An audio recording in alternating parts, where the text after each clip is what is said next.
Welcome to the Bad Roman Podcast. On this show, we talk with veterans, community leaders, Christians and non-Christians as we explore the entanglement of Christians with the state. The Bad Roman Project was created out of the firm belief that as Christians, we are called to follow Christ, not the state. Here is your host, Craig Hargis. Hey folks, is the Constitution considered a Christian document? Were all of the founders interested in the teachings of Christ, or did his teachings contradict what the foundation of America was or is about?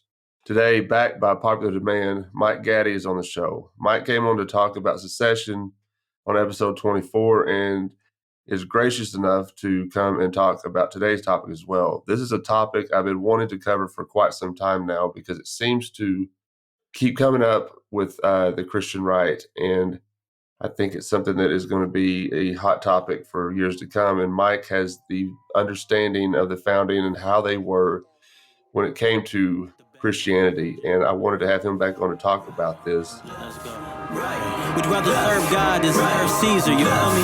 Right. I'm just trying to live what he said. I'm just trying to live what he said. I ain't scared. I will take one to the head. Go ahead. So it's safe to say that I'm bad. So it's safe to say that I'm bad. Mike, how are you doing today? Doing very well, Craig. Thanks so very much for having me come back again. Yeah, when we did the episode on secession, and I didn't know what to expect from folks when we released that, because I know your teaching style and I appreciate your teaching style and the knowledge you have, but what you talked to us about in that episode was well received from our regular listeners, and they wanted to hear more from Michael Gaddy. And so I'm happy that you agreed to come back on and talk about this topic because, like I said in the introduction, it's something that I've wanted to cover since we started this project, because it's something that I wrestled with too in my path to where I am today as a Christian anarchist. And I think the Christian right tends to view the Constitution as like it's God-breathed. And I don't know if I'm overstating that or not. Do you think that's an overstatement or? Well, Craig, over the years, delving into this study for at least the past 3 decades, I have found quite a few differing opinions among people of the same classification, the people who call themselves Christian conservatives and what have you.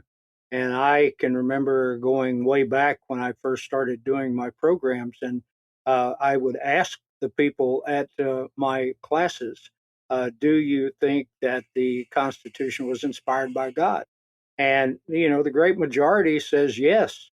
So that was something on my own that I felt like I had to delve into as a historian, to be not sold on either side before I went in, to look at it objectively, and to let as an investigation should go, which what research is to let that investigation and let the facts lead me to a conclusion rather than the other way around. And what did you find? I mean, what have you found with what you've studied, just simply before we get into it? Well, one of the things I found was, and to kind of elaborate on that point a little bit, I think if any of us have ever been called to jury duty, one of the first questions that the judge or prosecutor or someone will ask you is, do you have any connection or any bias to anyone involved in this case, or to anyone who might be related to someone who is involved in this case? And if you answer in the affirmative that you do, you're excluded from the jury. So if we are going to look at history objectively, I believe that we have to bring those exact requirements on ourselves, and again, let the facts, as if we were investigating, a crime, and this is certainly not a crime, but if we were investigating a crime, we would have to be led by the evidence and not by emotions. And I think, especially in this issue, there is a huge problem with most people because they go into this with a preconceived notion, and they're firmly determined that no matter how many facts you present, it's not going to change their mind. See that quite a bit. It seems like it's getting worse every day too. I mean, you could present logic and facts with somebody, and the majority of folks don't want to hear it. It does not compute in their brain because it goes against their narrative. It's something they've been fed. And I think that's something that's very frustrating for me, especially with the stuff we've witnessed over the past year and a half now, I guess, or almost a year and a half now with the COVID stuff. And you could lay down, well, what about this? And then you hear things like, well, science is settled. It's settled science. Well, that doesn't make sense. That doesn't sound like science if it's settled. If we can't question it, is it really science? And I think it's something that we can go about with this conversation today as well, that we should be able to question this to figure out, is the Constitution God-breathed? Is the Constitution a Christian document? Because there's a misconception among the Christian right, in my opinion, that all the founders were Christians. And I don't believe that to be true. Now, a majority of them were, or maybe they just spoke to it like they were. Is that accurate, or am I missing something with the founding with that? Because they talked, I mean, if you read some of the stuff, they talk about God. And I remember this, you said something when I was on your show, and you said something that was very, very true that I never really thought of. And when they talk about God, what God are they talking about?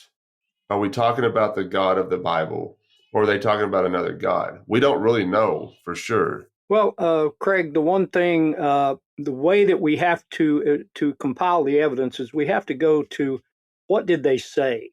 What did they say in letters to each other? What did they say at various conventions?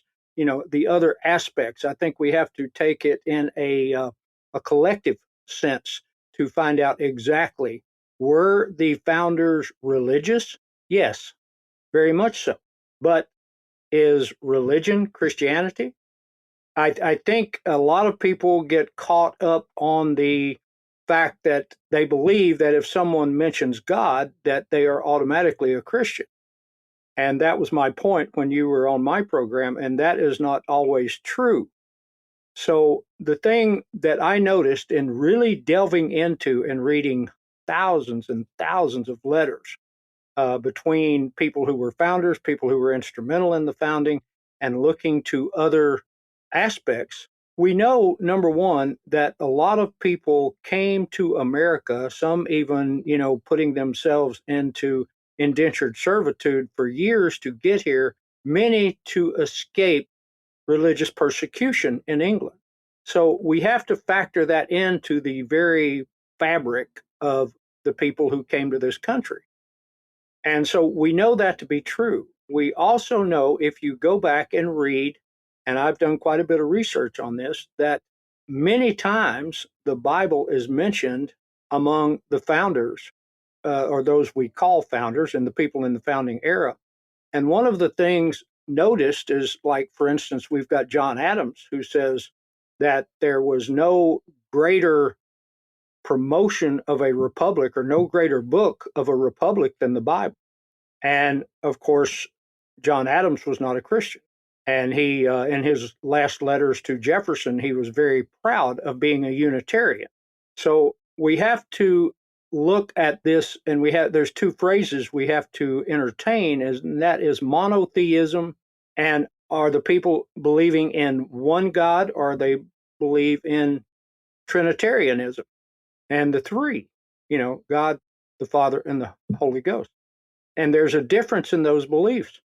But among those people we call the founding generation, the Bible was mentioned more than John Locke, more than Montesquieu, was mentioned more than quite a few of the people, Vattel. It was mentioned more than those people. And it's interesting to look at what they actually pointed to, Craig.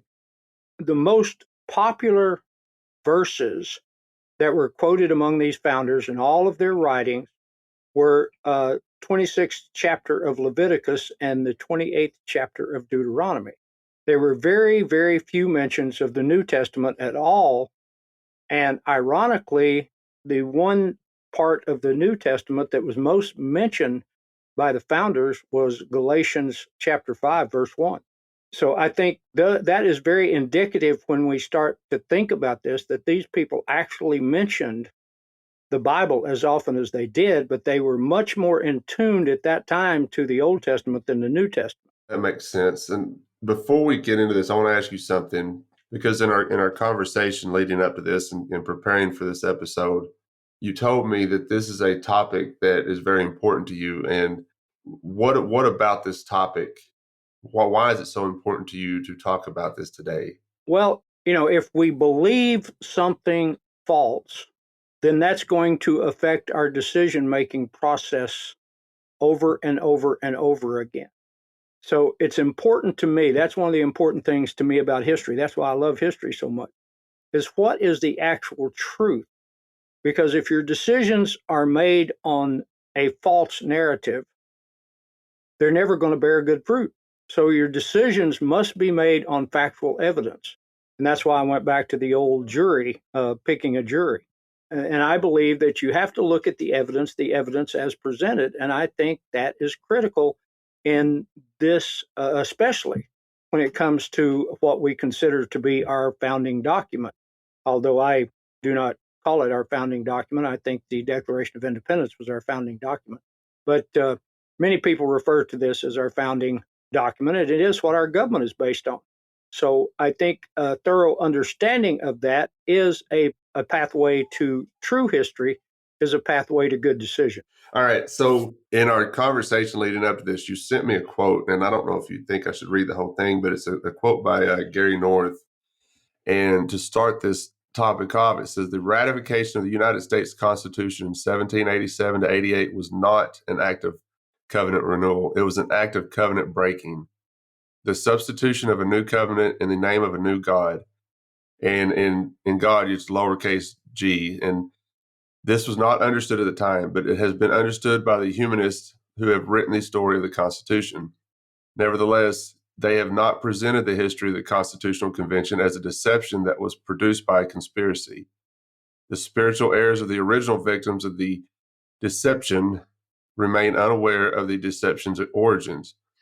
Most of the heirs go about their business as if nothing unique had happened, just as the original victims did after 1788. But a few of the heirs rail against the humanistic historians who have told the story of the new American nation, a grand experiment in which the God of the Bible was first formally and publicly abandoned by any Western nation. They've argued that there was no deception, that America is still a Christian nation, that the Constitution in principle was and remains a Christian document, and it is only the nefarious work of the U.S. Supreme Court and the American Civil Liberties Union that has stripped the Constitution of its original Christian character. There's no greater deception than one which continues to deceive the victims over 2 centuries after the deed was done. I want you to talk about that a little bit. Well, if I could, Craig, I want to get to that, but if I could, let me lay a bit of groundwork here. Is that okay? Yes, sir. Let's look at how we ended up with this Constitutional Convention to begin with. I mentioned earlier that there were people, obviously, who came to this country to avoid religious prosecution. But if we think that all of the people who came here to avoid religious prosecution, that was the reason all of them came, we would be deceiving ourselves, because there were quite a few people came from England to the United States for profit. There was a land here where money could be made, and so they were involved in a commercial enterprise. They didn't come here to avoid religious prosecution. They came here to make money, and they did. And they were making quite a bit of money, which, King George wanted more of through increased taxation, which led to the Stamp Act of 1765, which led to eventually to the Revolution. So we have to understand that there were 2 elements here, that we had the people who really wanted to be in America because they wanted to be free from religious prosecution. We had other people who were here strictly for commercial reasons and for their commercial advantage. So what we have to understand when we look at the Constitution is who controlled the Constitutional Convention. Was it the people who came here seeking religious freedom, or was it the people who came here for commercial reasons to enrich themselves and to enrich the people around them? That is something that has to be considered. We cannot come to a logical conclusion about this until we understand that. So why was there a constitutional convention? We had the Articles of Confederation, had been in place for about 6 years, a little over 6 years.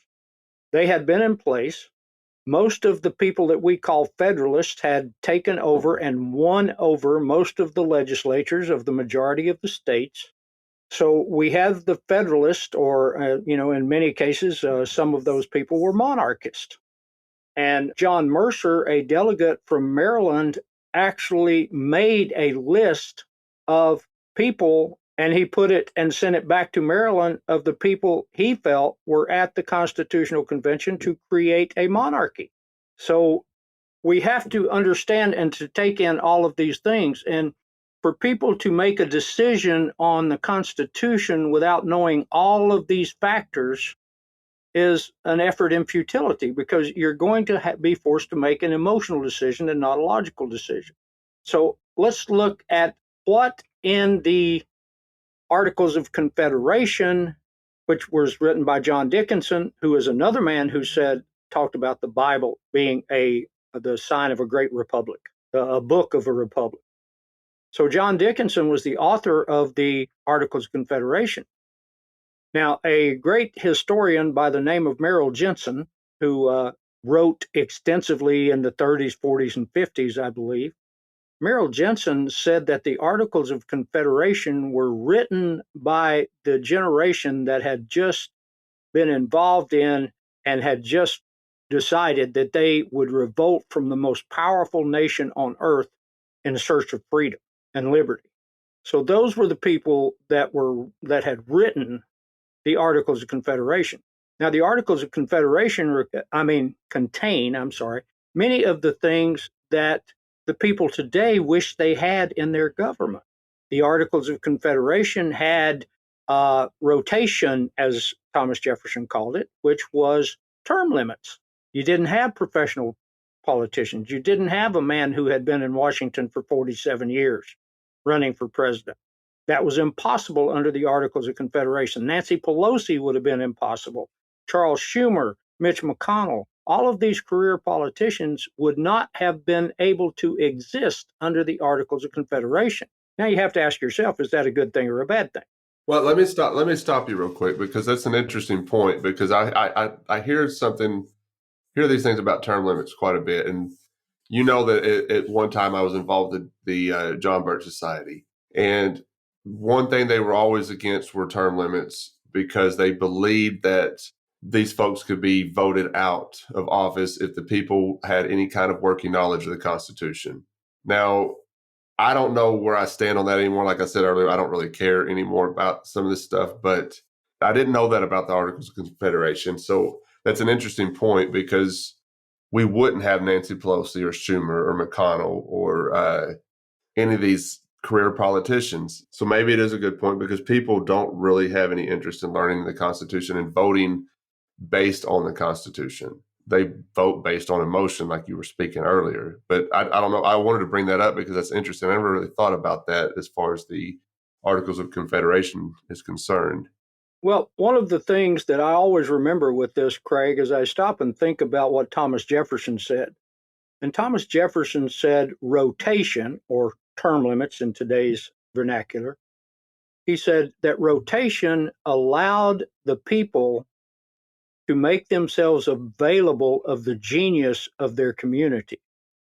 So do we believe that in the state of Connecticut, there were not people smarter there than Joe Biden as a senator? Do we believe that there are people in California who are not as smart as Nancy Pelosi? Do we believe that we have the cream of the crop as far as intelligence goes in our political offices? Jefferson said that you don't know about what genius is in your community without rotation. So the Articles of Confederation said that you could not serve in any elected office for more than 3 years out of every 6. Well, another thing that the Articles of Confederation provided for, which certainly the Constitution did not, was instant recall. So if you were a campaign for an office under the Articles of Confederation, you campaigned for Congress and you ran for Congress, and you got there and didn't do what you promised the people that you would do, you could be instantly recalled. They didn't have to wait for the next election. They could say, hey, Jack, you didn't do what you said you were going to do. Come on back. We'll send somebody else in your place. Well, now, do you think that there is a politician in Washington today who would agree to that? No. And I think it's funny, too. And it always comes up, the term limit stuff. Ted Cruz talks about it quite a bit. But, man, he's a career politician. Why is he always talking about term limits when he has set himself up as a career politician? Do you think he's really interested in term limits, or is it just something he's paying lip service to try to get people to listen to him talk? Well, Craig, the greatest example of this that I always remember, at least in my mind, was happened in Arkansas, back when you and I both were living there. Well, I was a proponent of term limits. I had looked at several instances of term limits, even did a little campaigning for a term limits bill. And I remember a member of the Arkansas Senate who posted on Facebook that the people who were pushing for term limits just didn't understand what they were talking about, because it took people a period of time to find out what was actually going on in politics, to learn the ropes and all this other stuff, which I think is the very reason we shouldn't let them stay there. But he made that statement on Facebook, and then he followed it up with a wonderful comment. He said, it took me a year to even find out where the bathrooms were at the State House. So I sent him a response, and I'm not going to say his name, but his initials are Alan Clark. So I sent him on Facebook. I said, well, Senator, if it took you a year to find the bathrooms, I'm not sure you should ever be there at all. And so I was promptly blocked on Facebook. So that, to me, is the term limits thing. Ask any crooked politician if he believes in term limits, and then just see what he says.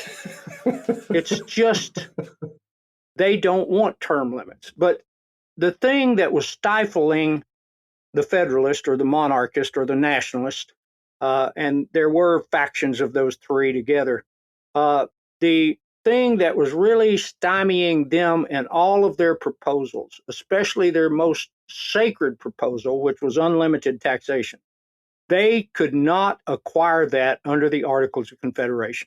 They tried. Even when they controlled the various state legislatures, their efforts at unlimited taxation from unlimited sources kept failing. And the reason for that was Article 13 of the Articles of Confederation, which said very succinctly that no bill, no piece of legislation could pass unless all of the states agreed to it. So in Article 13, it locked up these Federalist, Nationalist, monarchists to a point of view to where they could not get pushed what they wanted to do. At one time, they had it down. The only state that was standing out was Rhode Island. So the Congress sent a delegation to go to Rhode Island to bully the Rhode Island legislature into approving their tax scheme. And so Rhode Island had been holding out. And so while this delegation is on their way to go there and to bully the state into accepting this, the state of Virginia, their legislature said, well, you know what? If we have to bully people into doing stuff, maybe that's not what we need. If they're not willing to accept it themselves, to being coerced into doing something they do not believe in is bad. We shouldn't be involved in this. So Virginia pulled out. So then they had two states that wouldn't go along with it. And at this point is when the Federalist, Nationalist, monarchists realized they were not going to be able to get their program of taxation through with the Articles of Confederation, and they started a campaign for a new constitution, or they couldn't call it that because they knew the people wouldn't agree. So they called for a convention to amend the Articles of Confederation. So this was their motivation for the Constitution, was unlimited taxation. Is that what you're saying? Well, what we have here is we have to stop and ask ourselves a very simple question. Did the people who went to Philadelphia in 1787, did they go there to guarantee the rights of the people and to protect the rights of the people and to amend the Articles of Confederation to provide for certain commercial enterprises? Or did they go there to destroy the Articles of Confederation and give them a new constitution of unlimited powers? You have to ask yourself that question. That has to be the question which is answered if you're going to understand this. And so there are a lot of answers that are offered to that situation just right up front. The first thing we know is that when they got to Philadelphia in 1787, in May, when they got there and they started their convention, the first thing they did was make this convention super secret for 50 years.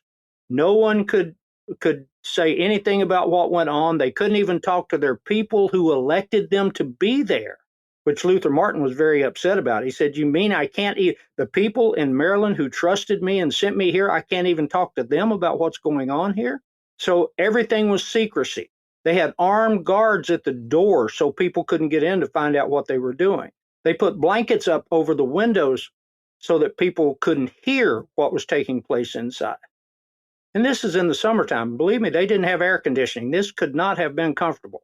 Now, here's the question that I ask at this point, Craig. Does that sound like a group of Christians to you?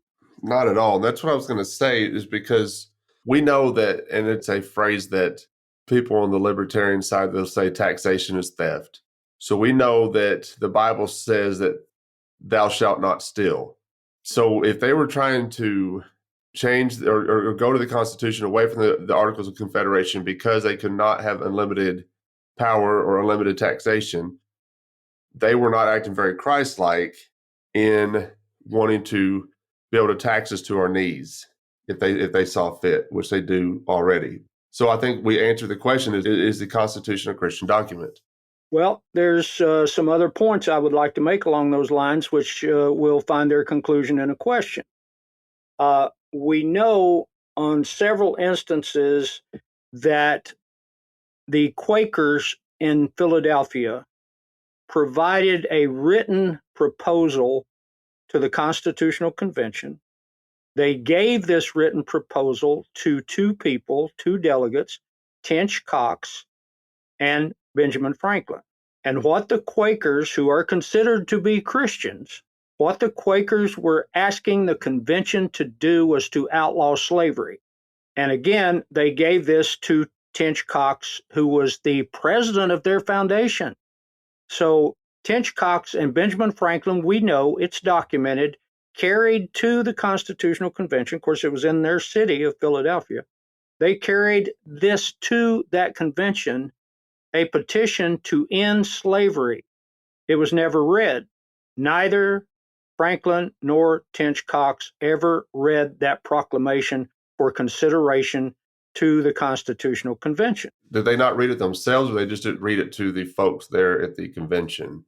I can't answer that, Craig, because I don't know. Okay. Anything I would say on that would be speculation. The thing we do know from the records of the convention is it was never read to the convention, which was the request of the Quakers of Philadelphia. We know, and speaking on our the last time you were on the show, you talked about how slavery is immoral, and I think maybe you said it was Luther Martin said it's a crime against heaven. We know slavery is evil. These folks were asking them to abolish slavery, and they didn't even read it. Well, that is correct. Again, when they were discussing slavery, anti-slavery was not discussed.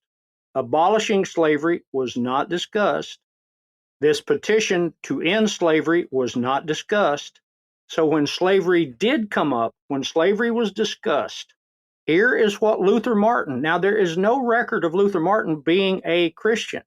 As a matter of fact, there's considerable evidence to the contrary.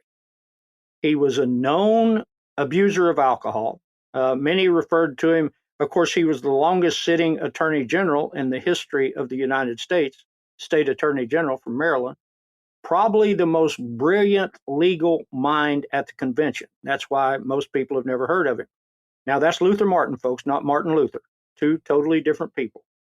But here is what Luther Martin said when they brought up slavery. Now, listen to this. He said, the revolution, speaking of the war they had just won against England, was grounded in defense of the natural God-given rights possessed by all mankind. But this Constitution is an insult to that God, who views with equal eye the poor African slave and his American slave master, unquote. That's incredible. And I've always said, well, not always, but the longer I've gone with this, even people that don't believe in God, atheists, for instance, will act more Christ-like than even Christians do sometimes. You know what I'm saying? I mean, there's a great quote by Gandhi, and I hope I'm saying it correctly, but he said, I like your Christ, but I don't like your Christianity. What Martin Luther was saying, even if he was not a Christian, a professing Christian, he was accurate in what he was saying. And I think even people that don't follow Christ can be more Christ-like than even professing Christians, which is a huge frustration. There's a reason people run from the church these days. Well, Craig, in that context of what Luther Martin just said, and he didn't get any affirmative position with him when he made that statement. Well, let me correct that. He got one affirmative statement from George Mason. George Mason agreed with him. George Mason said it was a crime against heaven. So here were two men, neither who was known to be Christian, who brought up the absolute insanity of slavery. And did the other Christians there, did they join forces with Mr. Martin and Mr. Mason? No, no one stood up for them. So here I go back to the question. Were the people at the Constitutional Convention there as delegates to protect the rights of the people, or were they there to protect their financial interest? To me, that is the point that we have to keep asking. It seems like, especially if they came here for financial interest and not for freedom or religious freedom, even the Bible says the love of money is the root of all evil. Not money itself, but the love of money. And if that's what they were after and not actually after religious freedom, there you have it. Well, after Luther Martin made his statements and after George Mason chimed in with his crime against heaven, then several Federalists, monarchists, nationalists, whatever you want to call them, they call themselves Federalists, so we'll call them Federalists. They then brought forward, including Oliver Ellsworth and Robert Livingston of New York, and both of them said, we are not here to discuss moral or religious issues. We are here for commerce. One of them said, if we are here for any other reason, I would move that we just stop the proceeding. Hey folks, Craig here, and I'd like to let y'all know we are always looking for writers to contribute to our blog. I don't care if you have any experience or not. 2 or 3 of our contributors had no prior experience writing, and it turns out they have a real knack for it. Our project coordinator helps them put the articles together, and she publishes them on our website and Facebook page, and you will also have the option to come on the show and go more in depth about your article. So if you like what we're doing at The Bad Roman and would like to try your hand at writing, then send us an email at thebadromanpodcast@gmail.com. We're having a blast with this project, and we would love for you to join us in helping promote it. Now back to the show. Let's talk about Samuel Bryant for a second. You sent me, he said something about the Cloak of Divinity. You know what I'm talking about? Oh, yes. Samuel Bryant, who wrote as the Anti-Federalist Sentinel, whose father, George Bryant, was just as much a patriot in my mind. To these gentlemen, everything was about liberty and freedom. Of course, there is very little to be found about their religious background in any way, shape, form, or fashion. Nothing that I can find. But I look at what they had to say about the Constitution. And writing as an anti-federalist, Samuel Bryant would say about the ratification, that to work toward ratification, that the Federalists will have to cloak their instrument with divinity to get the American public to buy it. I think about something that was written in 1788, and I look at what I hear today when people start telling me that this is a divine document. And I think to myself, well, Samuel Bryant saw this about 230 years ago. And we know today that we have people, and I refer to them as charlatans. We have people, Craig, the easiest thing to get somebody to believe is what they want to believe. The easiest thing to get somebody to believe is something that they feel comfortable believing. And there are people who have gone out and made themselves small fortunes selling to the churches of America how this Constitution was a Christian document founded by Christians and written and framed by Christians. Well, one of the first things that sent me on this path, Craig, was a guy that is just one of my heroes, and that's Patrick Henry. And Patrick Henry, in the writings between the people we call founders or framers, between them, they almost spoke to a man of Patrick Henry's devout Christian beliefs. Not religious. They specifically said Christian beliefs. Well, now, here's a question. The first thing that sent me down this rabbit hole was when Patrick Henry refused to attend the Constitutional Convention in 1787, although he was the only person who got more votes to be a delegate in Virginia than Patrick Henry was George Washington. And Patrick Henry said, I smell a rat leaning toward a monarchy in Philadelphia. And he refused to attend. Then when the ratification convention began, no one spoke against the ratification of this document more than Patrick Henry did. So if it was indeed a Christian document, why did the most devout Christian among the founders themselves, admittedly by the founders themselves, why did Patrick Henry fight this, Craig? Did he not get the memo? maybe he had people's best interest in mind. Did they not send him? And it's interesting to me. Did they not send him more than once the Constitution to sign on, even at his own home?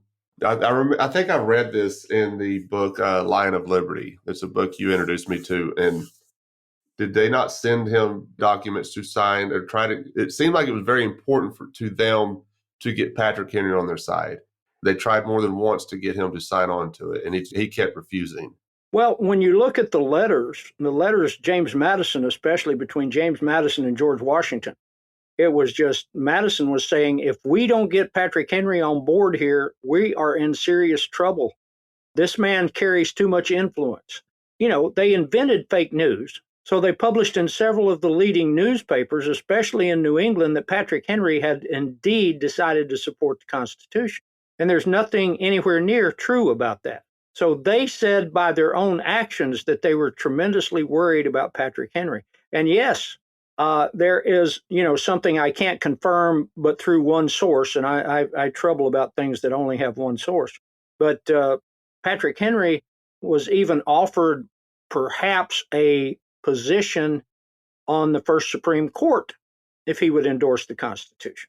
And we know Edmund Randolph sold out for U.S. Attorney General because he had refused to sign the Constitution at Philadelphia in September of 1787. And then he became a great proponent of the Constitution after a few letters from George Washington telling him how fantastic he would be as the first U.S. Attorney General. So the political intrigues of today are no different, really, than they were in 1787, 88. The same thing was going on. They published false letters from Daniel Shays. They published false letters from several people. So if your document is inspired by God, why do you have to lie to get people to accept it? When you spoke of this being a new covenant, it flies in the face, and I know you're familiar with 1 Samuel 8. It flies in the face of 1 Samuel 8 because God was very, very clear what was going to happen if you chose another king other than him. And we see it coming true today. And there's another quote that you sent me, Daniel Dresback. Am I saying his last name right? Yes, he is a professor at American University, probably one of the most well-versed men on the relationship between the Bible and the Constitution and the founding era. Very well-versed, probably more than most anybody out there on the scene today. When this quote you sent me, I'm going to read it, and it's very interesting. He says, one of the most striking features of the United States Constitution of 1787 is the absence of an explicit acknowledgment of the deity or the Christian religion. The invocation of a deity to authenticate or attest to divine sanction for public acts or decrees is a tradition that predates the Christian era and is found in non-Western as well as Western cultures. In this respect, the Constitution departed from the pattern of most public documents of the day, the Declaration of the Causes, a necessity of taking up arms, 1775, the Declaration of Independence, 1776, the Articles of Confederation, 1781. Virtually all state constitutions and other official documents are replete with claims of Christian devotion and supplication for the Supreme Being. However, the federal Constitution makes no such religious affirmation or declaration, even of the perfunctory kind that was typical of other documents written by the framers. This omission is remarkable since, despite any revolutionary ardor of the time, there was little sentiment that the new republic order broke with the prevailing Christian traditions of the American people. Let's talk about that a little bit, because I think that's very key into what we're talking about today. Absolutely, Craig. There was a mention of the Supreme Being in the Articles of Confederation and the other documents that you mentioned, especially, in the Declaration of Independence. We are endowed by our Creator. It goes into detail, but it was never proposed to be included in the Constitution. Now, Craig, let's ask ourselves a very relevant question here. If we had 55 Christians who got together and proposed a document, do you think they might include something about God? You would think so. Well, I know a man who teaches that this document was a Christian document, and he says that the proof is in the fact that when they listed the date, they said the year of our Lord. That's the extent of his teachings on that. But here's something I think even more important, Craig, and this was something I wanted to bring up. If this was indeed a Christian document, and if this was a gathering of Christians for May, latter part of May, June, July, August, into middle September, do you think at some point during all of these meetings, almost daily meetings, of course they did take some time off, but all of these meetings for that entire period of the summer, do you think that there might have started at least one session with prayer? But they didn't do that. No.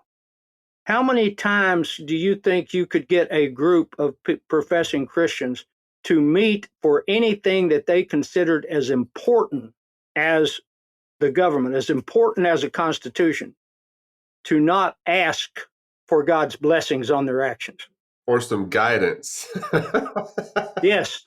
I mean, it's just if it was that important to them, yeah, some guidance on what they were about to do. Right. Well, the thing of it is it was brought up on the 28th of June, so we're a month into the Constitutional Convention. Things weren't going real well. They were having huge arguments over representation, whether it should be by population or whether it should be by state or how it should be. But on the 28th of June, Franklin noted that daily prayers that had been held in the first Constitutional Convention and commented on the lack of the same in their present venue. And this, what I'm about to read to you, can be found in the book, The Real Benjamin Franklin, on pages 258 through 259. Now, here is what Franklin said. This is documented at the convention. And he said, and I quote, "In the beginning of the contest with Britain, when we were sensible of danger, we had daily prayers in this room for the divine protection. The longer I live, the more convincing proofs I see of this truth, that God governs in the affairs of men. We have been assured, sir, in the sacred writings that except the Lord build the house, they labor in vain that build it. I firmly believe this, and I also believe that without his concurring aid, we shall succeed in this political building no better than the builders of Babel, unquote. That came from Benjamin Franklin. Franklin certainly never professed Christianity. Maybe they didn't want any guidance from God on this because they didn't want to know what he was going to say about it. Maybe they were afraid of his answer. Well, let's look at a little bit farther. Benjamin Franklin got a second for prayer. Then Alexander Hamilton protested, and he said that calling in the clergy would lead to fears in the public that they were embarrassments and dissension within the convention. It was also reported that Hamilton opposed prayer at the convention because he could not support intervention into the proceedings of a foreign power or aid, unquote. Foreign power or aid. That's the way Alexander Hamilton referred to it. Franklin would write on the failure of his proposal in his own biography. Now, I think this is extremely revealing, and I quote, "The convention, except for 3 or 4 persons, thought prayers unnecessary," unquote. So you got 55 people there. You got 3 or 4 who thought prayers were necessary. Is that a Christian document? Doesn't sound like it to me. And I think this is an important topic. And I think at one time in my life that I probably believed it was, or I believed that God created America for certain reasons to protect Israel. And we can go down another rabbit hole with that. But I don't believe that any longer. I don't believe that. If you read how God views nations, they're nothing to him. You know, he is the king of this world, and his constitution is his word, Jesus Christ. Well, Craig, let's go to another point of relevance, and that is in 1787, 12 of the 13 colonies or states, whatever you want to call them, had Christian religious oaths written into their state constitution. That's 12 of 13. I think that's a majority. Even with the new math, I think that's a majority. And I've got a couple of them I will read for you to give you an idea about what was in those state constitutions. But Article 6, Section 3 of the Constitution not only did away with religious oaths in the federal government, but in the states as well. Now, the ramifications of that, I believe, are huge, but that's my opinion. To serve in the Congress under the Articles of Confederation, a man had to be appointed by his state legislature. Now, here we get to the importance. To get to the U.S. Congress, you had to be appointed by your state legislature. So, to be appointed by your state legislature, you had to take this oath. Now, I will read you Delaware's oath, and it was in Article 22 of the Delaware Constitution. And it says, "Every person who shall be chosen a member of either house or appointed to any office or place of trust before taking his seat or entering upon the execution of his office shall take the following oath or affirmation. If conscientiously scrupulous of taking an oath, he will say, to wit, I, blank, will bear true allegiance to the Delaware state, submit to its constitution and laws, and do not act wittingly whereby the freedom thereof may be prejudiced, and also make and subscribe the following declaration, to wit, that I, blank, do profess faith in God the Father and in Jesus Christ, his only Son, and in the Holy Ghost, one God, blessed for evermore, and I do acknowledge the Holy Scriptures of the Old and New Testament to be given by divine inspiration, and all officers shall also take an oath of office." Now, 12 of the 13 colonies or states had similar oaths. Article 6, Clause 3 eliminated those.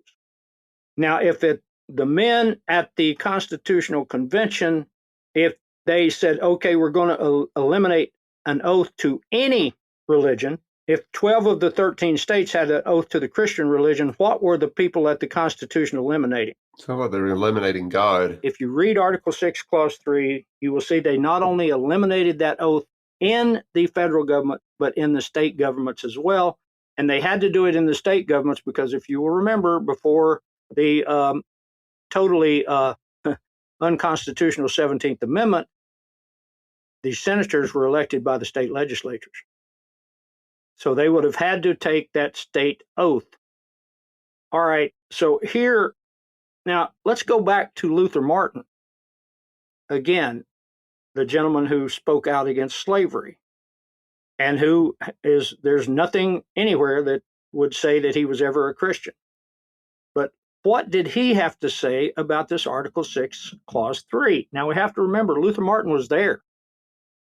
This was not an afterthought. Luther Martin was there.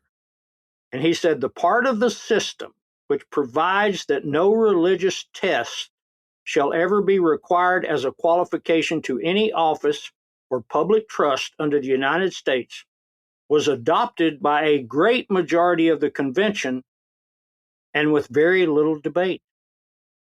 However, there were some members so unfashionable as to think that a belief of the existence of a deity and of a state of future rewards and punishments would be some security for the good conduct of our rulers, and that in a Christian country it would be at least decent to hold out some distinction between the professors of Christianity and downright infidelity or paganism, unquote. Now, why does Luther Martin, who opposed the Constitution, sound more like a Christian than the Christians did? It's a question that I ask every day about Christians these days too, and so it's actually something that really drove our project, is because it was something that I witnessed so much during 2016 that I couldn't believe how Christians were behaving and following somebody like Donald Trump, and it's a great point of frustration for me with Christians. I always go back to that, why I mentioned that quote from Gandhi. There are people who are not professing Christians that are going to act more Christ-like than even Christians. And it's very sad to me, and it's extremely disappointing. Well, Craig, do you remember the comedian back several decades ago named Flip Wilson? It sounds familiar. Well, I always loved Flip Wilson. I thought he did a great deal, but you just made me think with that Gandhi quote. I thought of it before, but I thought about Flip Wilson when he was doing a skit, and someone said, where are you heading? And he had on, the toga, and he said, well, I'm heading down to the Coliseum. I'm going down to watch the Christians and the Lions. And the guy who was with him, I can't even remember his name, he said, what do you think, who do you think will win? And Flip Wilson said, well, I'm not sure. He said, those Christians got a great coach, but their team is shaky. That is perfect. Yeah. That is perfect. That popped back into my head. I thought, if that doesn't nail it about as well as anyone could possibly do it. But also, Craig, another thing I think of is, if you ever heard of Henry Abbot, Abbot? Again, I think so. The name sounds familiar. Okay. Henry Abbot was a delegate to the North Carolina Ratification Convention. Now stop and think about this. This is 1788. Henry Abbot says that if we adopt this Constitution with Article 6, Clause 3, we will find one day our government inhabited with pagans, non-believers, and Muslims. Imagine that. How could anyone see that in 1788? Well, they've had to have seen it somewhere before. Well, to me, the first time I read that, Craig, I got chilled. And I thought, how was a man able to see that far into the future? But then when you stop and think about it, now people will say, well, we shouldn't, commit an oath to a religion. But that would be committing an oath to the principles, not the religion itself, but to the principles. And why, in any endeavor that we encounter today, why would you want someone who would not want to enter all of their dealings with you with honesty and with respect. It doesn't seem to matter to folks anymore. Or I don't even know if it mattered then either. It doesn't sound like it did. The other thing, that I brought up, and I don't want to take too much time here. I know we're getting close here for our time, but I stop and think about these people, at the ratification conventions, and probably the greatest fraud that was ever been perpetrated on a people was the first three words of the U.S. Constitution, the preamble, "We the people." Now, when you read that, everyone thinks that the people were involved in 1787. Do you know how many people lived in the 13 states in 1787? 3.75 million would be close. So about 1% of what we have in the U.S. today. Now, the first thing we have to remember is about 700,000 of those were slaves, and they couldn't vote. Women couldn't vote. Men who didn't own property couldn't vote. In the 1788 elections for ratification convention delegates, how many people actually cast a vote? Somewhere, depending on the figures, they vary, somewhere between 65 and 80,000 people. 65 to 80,000 people out of 3 million. And you had 55 people deciding this for 3.7 million people. Exactly. Well, I also think when we're going to talk about this, Greg, we also have to go back to the words of George Washington when he was writing to John Jay. And he told John Jay that the common people, and I'm paraphrasing, he said the common people don't have the good sense to know what's best for them, and therefore we must inject our imperial dignity. What do we got now? What, 350 million people living in America now? We've got 330, and you've got less than half of the country deciding for you how you're going to live your life. Exactly. Things haven't changed from 1787 to 2021. The names have changed, the faces have changed, but the idea of government, those people went to the Constitutional Convention to create a system. Now, you would think if you created a system to protect the rights of the people, why would you vote against a Bill of Rights, Craig? The delegates to the Constitutional Convention, voting as states, not as individuals, voting as states, unanimously rejected a Bill of Rights. Unanimously. Because it doesn't protect their interest. And then here we are today. Where, Craig, do you think we could find a group of Christians, 55, if we put them together, who would want to write a governing document which rejected the rights of the people totally? Do you think that's possible? Would you say, okay, we want to form a government, but we don't care about the rights of the people? Would they all agree? I would hope not, but I'm skeptical, to be honest with you. I understand, but would that be an act of a Christian? Oh, no. I mean, not at all. I mean, if you're a Christian and you know that you were born with God-given rights, and I talk about this all the time, that the reason I take my liberty so seriously is because I believe that Jesus created me with that liberty. And I would not be a part of a group that would want to restrict the rights of people. But they did. They voted not to have a Bill of Rights. They didn't want a Bill of Rights, said they didn't need them. But they made provisions for slavery, and more importantly, Article 1, Section 8, Clause 1, the very first power they gave to Congress was the power of unlimited taxation from unlimited sources. Luther Martin spoke against that with all of the passion that could be, and he was actually heckled at the Constitutional Convention for speaking against unlimited taxes from unlimited sources. Now, is that an act of Christianity to tax your brother? Not even in the least. Well, I mentioned in the beginning the one verse from the New Testament that was repeated throughout the founding of the country. I would like to quote that and then ask you, was this represented at the Constitutional Convention of 1787? And here is verse 1. It says, "Stand fast, therefore, in the liberty of which Christ has made us free, and do not be entangled again with a yoke of bondage, unquote. Do you think the Constitutional Convention worked toward that end, or did they work on a document which would protect the financial interest of the people who were there?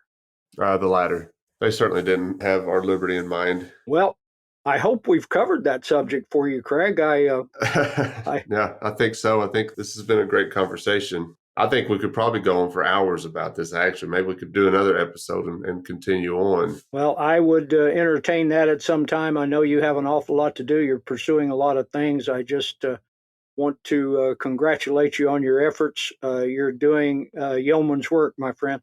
I really appreciate that. It's exhausting sometimes, but I really appreciate the words of encouragement because it keeps me going. And people that send us messages and stuff too, that's really encouraging as well, because sometimes I feel like I'm just speaking into a microphone with nobody listening, but then we get messages constantly from folks that are the new listeners to the show that reach out and really appreciate what we're doing, because what we're doing with the Bad Roman is not something that is talked about very much. Sometimes I feel like I've developed some sort of echo chamber with this, and I don't want to do that, because when you get out in the world and you're talking to people individually, like if I sit down and talk to folks one-on-one about what we just talked about, they look at you out the side of their eye like you're crazy. I've lost friends because of my new beliefs on some of this stuff, and that's okay. I mean, it is what it is. I told one time, I said, I cannot unlearn what I've learned. And I would hope that you would want me to be honest with you with what I've learned, even if it hurts your feelings.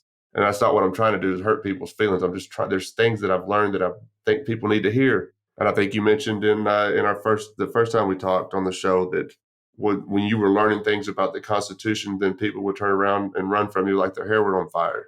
And it still happens today. But the words of encouragement from you and the folks that are listening that continue to send us messages, man, really, really, really mean a lot to me and everybody working on the project, because it's something that's the reason we did it.